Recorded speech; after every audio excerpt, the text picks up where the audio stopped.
Hi, my name is Slava, and welcome to the first episode of TechSalesBox podcast.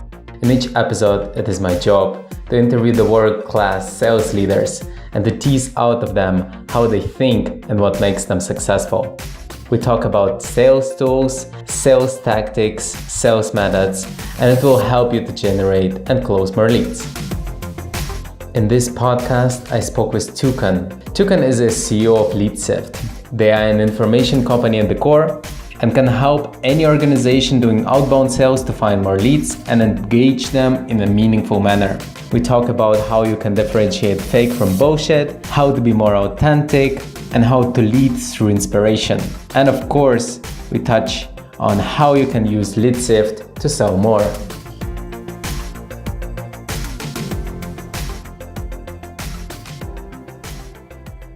Let's start with your name. What does it mean? And why did you move to Canada? So this is interesting. My name is Topo Jyoti, but when I moved to Canada, people had a very difficult time pronouncing the name Topo Jyoti. It's not an easy name, has way too many syllables. So my parents back home called me Tukan. That's a nickname that I had. So right. And I said, you know what? For people that were completely butchering my name, I'd say, call me Tukan. It's easier. But the reason I moved is right after high school from India, I came to Halifax, Nova Scotia in Canada for my undergraduate in computer science. Came here, graduated, worked, went back to school to do my master's, and then dropped out and started LeadSift. Funny enough, the company that I joined for my internship during my undergrad, it was a search engine company. They were doing local search out of Halifax, and they're doing very good. And there was a lot of opportunities for doing research, data mining, data analytics research. And I jumped into it. I had a great supervisor, and he introduced me to the whole world of doing machine learning and information retrieval to do research. And so that's why programming for me became like solving a puzzle. Like I felt like I was sort of like a detective trying to solve a puzzle, which is actually a research problem. So that's why I was obsessed with programming. And I did also end up, staying back late at work and working, going home and writing code all by myself. But I never got bored because it was for a business problem you're solving, and it had because it's research, so there is a component of uncertainty in it. But when I started the company, I was one of the technical founders, and I coded and enjoyed that. But for the last 2.5, 3 years, I have stopped coding, thankfully, and focused more on the sales and business development and product strategy side of things. This and the reason, and this is, I think in hindsight, it was a big mistake on my end. Because being an engineer, it's very easy for us to go to our comfort zone of writing code and hiding behind the computer and getting someone else to go sell. That's a big mistake. That's a big mistake as technical founders. So I do very, very little programming on the side, but nothing for production or anything, but it's more on sales. So And how because this transition in itself, I don't know how it was for you, but from this technical background to become a seller, essentially, is not an easy process. How was it for you? Because was it challenging, or why? What were your path there? When we started the company, was first of all, the sales job was, convincing other people to join. To do what? To join what? Sorry, to join what? To join the company, to join LeadSift. Right, yeah. And then was convincing investors to invest in our company, right? Venture capitalists, angel investors. So I did a pretty good job in selling them the vision, the idea, because we didn't have a fully baked product with revenue. It was a very early prototype that me and my friends had built and an idea. So I did that. That was my first foray into sales, if you think about it. And the end result was investment. So then when I did that, I felt good because I felt good doing that. I enjoyed myself. I was not stressed or anything like that. So I knew I could sell, but my comfort was still writing code. That's what I like. So what we did was we then hired like a head of sales, that kind of a responsibility, and then I stepped back and I went to coding, and then after a few years, situation such happened that I had to take over sales, because in an early on time, I mean, when your product's very nascent, when you haven't figured it out, there's a lot of bugs, there's a lot of things that will be there but not there. Anyone from outside cannot just go ahead and sell that. That doesn't work ever, because even if you get the best of the best salesperson early on, they cannot sell if you haven't fleshed the whole thing out. So that's why founders need to sell early on to really get customer feedback, sell the vision, and sell on the vision, and then get the customer feedback, get the product to a point where it's sellable, where someone outside you can bring someone outside and they can then sell it too along with you. So that's how the transition happened for me. Right. So what was more challenging, convincing people to work for you? Because I understand at the beginning you didn't have money. So convincing somebody to work for you, or was it convincing investors to invest in something that is not yet there? I fortunately for me, I didn't struggle with either of them. I got them as founders, and we were very fortunate to get amazing investors early on that believed in the vision. One thing that really helped me and us early on was because we were not trained salespeople, we didn't try to BS anyone or try to be super cool or anything. We just said things as it is. We didn't make up numbers. We just said, this is what we have. This is why we're excited, and this is where we want to go. And I will, if you allow me to interrupt you here, because this is an important point.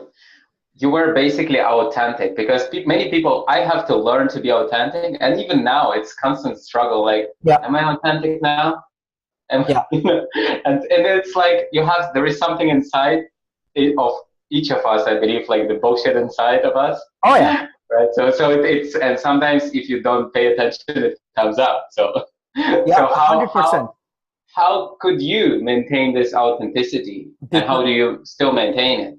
Yeah. So I think we figured out the only way for us to get this going was to be authentic, because we didn't have anything else on our side. We had a real story, and we didn't really have a choice, because we couldn't, the time you will BS or try to be sneaky is if you have something, right? We didn't have anything. So the only thing is whatever we have, and be authentic about it, and be authentic about what we don't have. So that's how it worked for us. And then so that's my advice throughout, because these investors, these venture capitalists, they have a very, very strong BS detector. Like they can figure out, they can sniff it out way before you can, right? One classic story I remember is we were presenting to this very, very big venture capital firm, and I showed them I didn't have a financial projection. Oh no, like revenue growth number. And they're like, so what is it? Like, you don't have any? I'm like, no, I haven't figured it out yet. He's like, something, like, is there something you can think of? And maybe I was stupid, but I said, you don't want me to lie, do you? Because I'll be lying. And he appreciated that. So that worked for us. But the challenge then was, so we had this, so we got the team, we sold on the idea, sold on the vision, the direction, and the future, but that didn't pan out the way we wanted to. It never does. I mean, it rarely does. I should say it rarely does. At least it didn't for us. And your investors were not pissed with you because you promised us something and then it doesn't work, and you need to pivot now. How did you introduce this at this point that sorry, we wasted your money. We need to pivot and you need to give us more money, you know? Yeah. So if you get any decent investors, people who's professional investors, venture capitalists, Right. they understand the risk. They Yes. understand rarely the final product will be the same as the first product. Rarely. They're all savvy enough to Right. understand.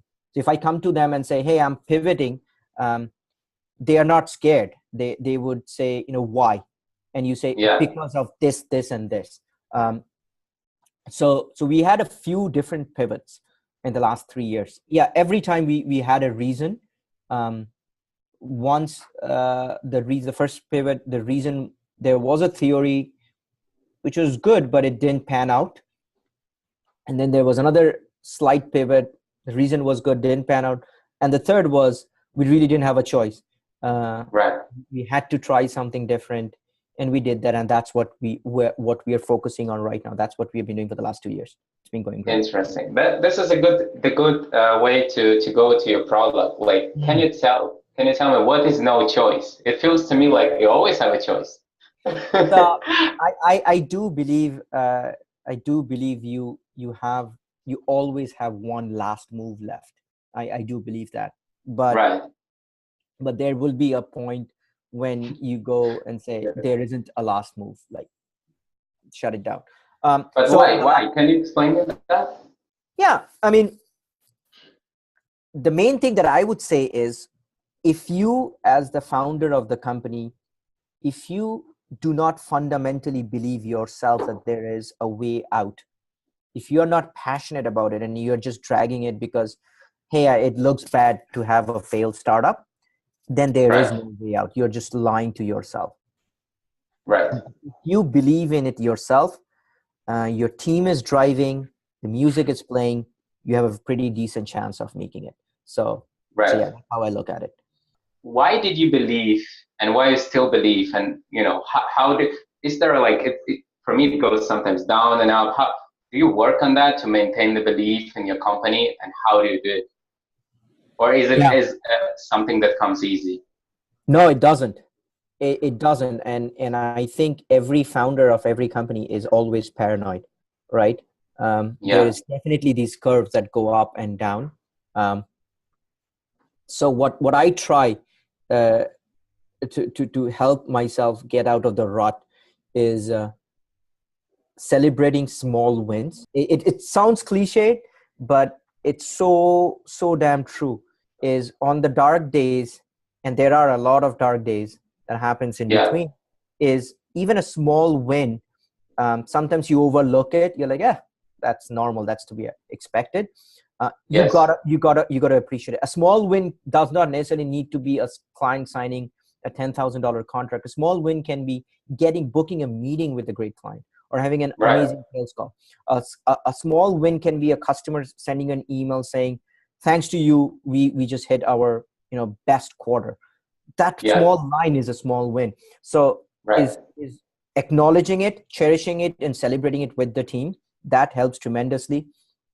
Second is having a phenomenal team, and that's very important, because your team is your family at work, right? Like that's family. You spend more time with your team than your significant other. And if they are of the right mindset, if they're positive folks that are driven, you automatically feel pumped up. I mean, some days when I go down, I see someone in the office working super hard, making a great sales call, doing a great customer success, pushing a great product.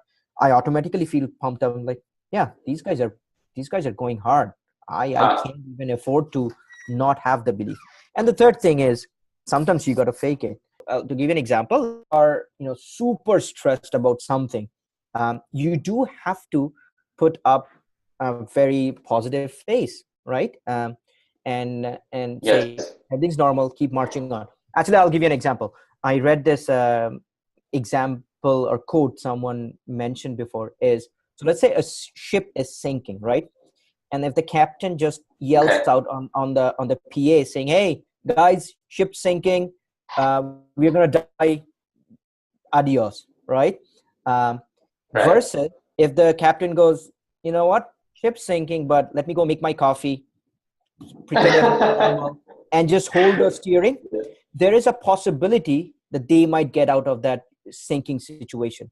In the second, in the first case, if they just say, "Oh my God, it's gone. I'm jumping. You guys jump. It's done." So Yes. that he's not bullshitting, but he's projecting something, which can be fake, but it's for the greater cause of the ship. So that I look at it that way too. Right. And another question is, you said projecting. Yeah. And I feel that this is a very important word, like projecting, and not necessarily in the crisis situations. You have to prepare yourself before and project the vision, like the belief, that see and feel as if you already achieved it. How do you take specific time to do that? And if so, how do you do it? I don't, No. and that's something that we should do better. So one of the things that we are going through right now, and just before your call, we were just discussing internally in the team, was just some whiteboarding where we were talking about, this is our company vision. This is the goal that we want to achieve with what we have. What are the strategies? What are the action plan strategies and projects we need to do? With that outward facing goal is like, this is where we want to go. Like, this is our goal. This is what we need to do. And these are breaking it down. But I found that exercise helpful. Is if your whole team is aware and aligned on what the goal, what are the objectives, what are the actions, what are the projects, so that anytime they are working on a task, they can say, I'm working on this task, which is part of this project, which will achieve this action plan. And if this is executed, then we reach this goal. That kind of a chart. So we were just talking about that earlier, and it was a great exercise actually. So Tukan, I like the idea from Simon Sinek and always starting with why. I don't know if you have figured your why, but maybe you can start with that. And why do you do what you do? Yeah. So interesting enough, we do have a pretty good why. That's something that has been consistent. I think that's what helped me keep moving. When we started the company, we looked at, because our background is tech and data science, we looked at a lot of this unstructured data that is out there on the web. And we said, man, there is so much useful information that can be extracted from this little tweet or this blog post or this, mention or something like that is not captured currently. So our why has been around mining intelligence from publicly unstructured data. That has been our why. It's like, because it's gone to waste. Like, people don't even care about that, but there is so much valuable information that can be used in a business sense. So that has been the why. That's what's been driving us. Right. So a lot of information not used. It's like money on the street. It's like there and nobody picks it. Very much so. Very much so. There's so much intelligence that's out there on like regular conversations happening that if you're careful, you can pick it up, but you cannot do it at scale. If a machine could be trained to pick up on those signals, so that and filter out the noise. That's why the name LeadSift, sifting through the noise for that intelligence, will be very, very valuable. So that has been our why from day one. And just to give you context, we started off in a different, as I said, in from a pivot perspective, we started off in the consumer facing side of things. So basically we're trying to figure out from this unstructured volume, massive volume of data, is, can we predict when someone is gonna likely to buy something, a consumer facing product, a phone, a car, or something. That's what we did, and we sold to large consumer facing companies. And we did that for 3.5 years, and there were a lot of successes. We worked with dozens of the Fortune 100 companies, but there were a lot of challenges. So we pivoted from that. But our whole mission around mining data intelligence from unstructured web data still remains the same. We just use it for B2B technology companies. So that our why has remained the same. And I think that has been one of the biggest motivating factor for me waking up every day and coming to work, to be honest with you. So I think mining for you is a very important word. Mining is like gold mining. You like it's like exploration, right? That's it. In a way. As I said, it's a puzzle. It's like a puzzle, right? It's like figuring out what is that signal, and can you correlate that signal to another signal, and then start predicting something. So it is like a puzzle for me. Right. How like people, if we take this analogy, this metaphor, people walking on the street and the money is there and they're not picking them up, how much money is there that they can't pick up with your solution? Yeah, no, that's a good question.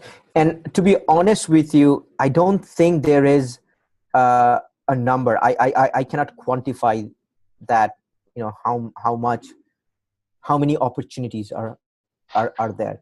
It depends on many things. It depends on which industry you're selling to, what vertical, how big is your deal size, and there's a lot of different parameters that goes to that dictates how big is the universe for us to pick up these insights that help you sell more. But what we do see is if you are selling to a global market and your target and your total addressable market is not 500 or 1,000 companies, it's in the order of 10,000 companies that you can potentially sell to. There are a ton of signals out there for you to mine and leverage in your marketing and sales process. And for people who don't understand, what is a signal? Yeah. Like what?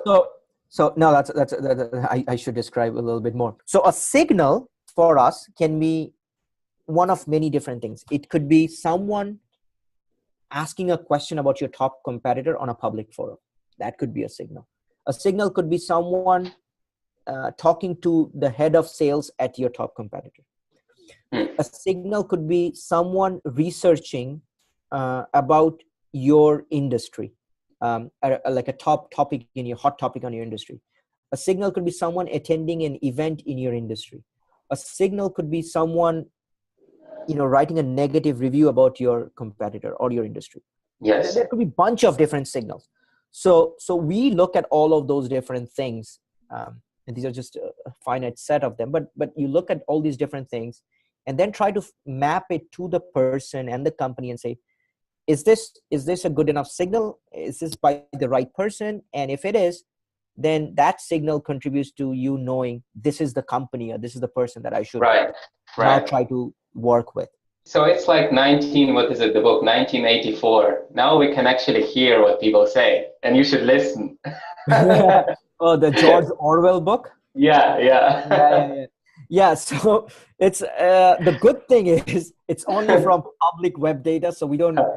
It's not going into your house and tracking your cookies and stuff like that to figure out, but it's just the footprints, the digital footprints you leave behind, and it's us inferring from that. So for people who are interested, if they want to find you or test it out, what is it that they can? Yeah, do? The best is if you like and I say this to everyone. We do not want to. This is the authenticity in me saying. We don't want to waste your time and try to get you in for a month or as a customer. Yes. If you are doing any form of outbound marketing and you have like a process where you nurture leads, get intelligence on them, pass it over to your sales team and things like that, then we will be a great fit for you. The best way to know more about LeadSift is go to leadsift.com, check it out, fill out a form, and we will show you a personalized demo of accounts that you are not aware of that are talking outside on the street, not just on your website. So, cool. So yeah, that's the best way to go. Cool. So maybe last question to you. I prepared the last question to have it meaningful. Who is the person who you admire most, and what top quality you admire? Why that quality?